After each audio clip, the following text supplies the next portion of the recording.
A local arcade from the 90s housed a Captain America and the Avengers cabinet for years.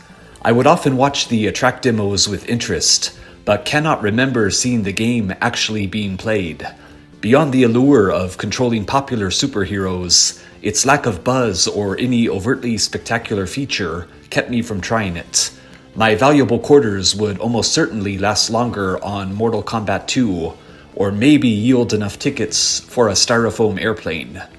Even with beat-em-ups largely falling out of favor by the mid-90s, I almost felt sorry for this lonely, overshadowed competitor to Konami's X-Men, vowing to try it eventually. Decades later, in a jarring reversal, coins were suddenly more abundant than time itself. The game sounds promising by description. The Avengers not only fight within cities, but travel through the oceans, skies, and even deep into outer space. There's a rich variety of enemies, sub-bosses, and main bosses, including a couple later fought in Konami's X-Men. The game also packs some refreshingly varied shooter stages, where you'll battle a giant sentinel and robotic octopus.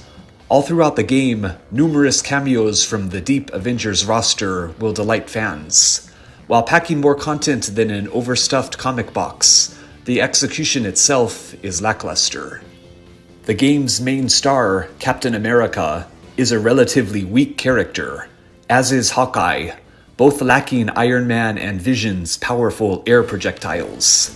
Hitting jump and attack to execute ground projectiles is possible with all characters, but requires delicate command inputs and stricter timing, as do dashing attacks. The game's biggest flaw is the unusual approach one must take to toppling enemies. Standard hand-to-hand combat, the bread and butter of the side-scrolling genre, was poorly programmed.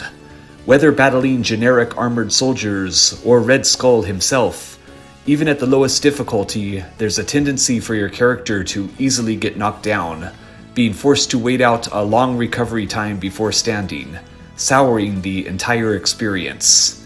Progression is best approached through throwing objects or otherwise using your rushing and long-range attacks as often as possible. The graphics are colorful and pleasant, but the small, somewhat stiffly animated sprites lag far behind the pixel art mastery Capcom and Konami were bringing to arcades since the late 80s. While the music is full of rousing energy and fun solos, the poorly furnished audio hardware produces a muffled, abrasive sound that's better left mixed with the ambience of the arcade. Releasing in late 1991, just 6 months prior to Konami's X-Men, Data East's Captain America and the Avengers looks, sounds, and feels outdated by years when compared side by side.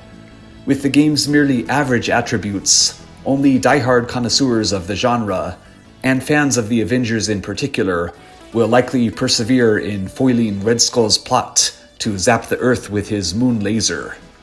As it's always a good deed to take out some Nazis, underwhelmed would-be Avengers may wish to transform into the heroes of Bionic Commando or Wolfenstein.